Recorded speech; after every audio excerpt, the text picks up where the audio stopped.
सनातन धर्म की जय। वंदे मातरम। बागेश्वर बाबा ઉર્ફે ધીરેન્દ્ર શાસ્ત્રી જ્યારે ગુજરાતમાં આવ્યા હોય ત્યારે તેમનું સ્વાગત છે. આમાં સનાતન સાધુઓ જ્યારે એનો વિરોધ કરે છે ત્યારે બીજાને તો આપણે શું કહી શકીએ? આપણે સેક્યુલર હોઈએ એવું નહીં કે ભાઈ આપણે પોતાના સનાતન ધર્મની વિરોધ કરવું.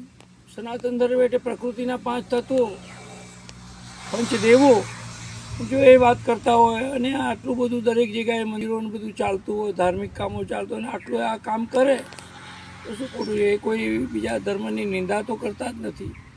આપણા ધર્મને બચાવવાના આપવાની વાત કરે છે, તો શા માટે આ બધા વિરોધ કરે છે? અને વિરોધ ચાલવાનો પણ નથી. આ કોઈ રાજકીય મુદ્દો નથી. કોઈ પણ પક્ષ હોય એને ઈશ્વર સાથે તો ચાલવું જ પડશે, ધર્મ સાથે, શાસ્ત્રો સાથે, સંસ્કૃતિ સાથે ચાલવું જ પડશે. નહીં ચાલીએ તો આવનારી પેઢીને સહન કરવાનો વારો આવશે.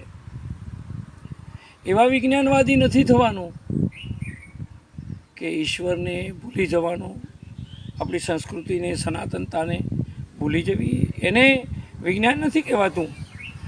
કેટલાક લોકો ટીવી ડિબેટમાં પણ ઇન્ટેલેક્ચ્યુઅલ ઇન્ટરકોર્સ, બૌદ્ધિક શક્તિનો વ્યય કરવો, બૌદ્ધિક સંભોગ કહેવાય, એવું કરતા હોય છે. એની સામે વાંધો છે.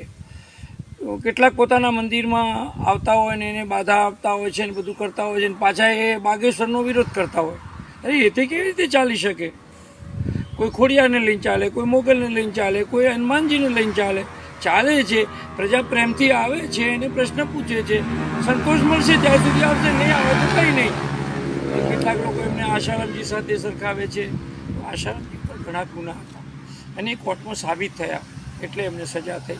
આ એક નવયુવાન છે, 27 વર્ષનો નવયુવાન, શાસ્ત્ર ભણેલો છે, એના ગુરુ પરંપરા છે, પિતા પરંપરા છે અને એમાંથી આ કામ કરે છે. તો આપણે બધા જો આપણી સંસ્કૃતિને તોડીશું તો શક્ય નહીં બની શકે. આપણે સંસ્કૃતિને બચાવી નહીં શકીએ, સનાતન ધર્મને બચાવી નહીં શકીએ. માટે આપ સૌને વિનંતી કે અંદર બૌદ્ધિક ચર્ચાઓ બિનજરૂરી કરીને, બૌદ્ધિક વિતંડાવાદ ઊભો કરીને આ સનાતન ધર્મને બચાવી ન શકાય. પણ આ એક સારું નેતૃત્વ શક્તિ ધરાવનારી વ્યક્તિ છે, ધર્મ ધુરંધર છે અને દરેક ધર્મનો કોઈ આવે તો એ ના પણ નથી પાડે એમ કે ભાઈ એવો કોઈ છે તો નહીં એવું કે બીજા ધર્મને નથી સ્વીકાર્યા, એવું તો કંઈ છે નહીં. માટે આપ સૌને વિનંતી કે આપણે આ બાગેશ્વર દાદાને સ્વીકારીએ.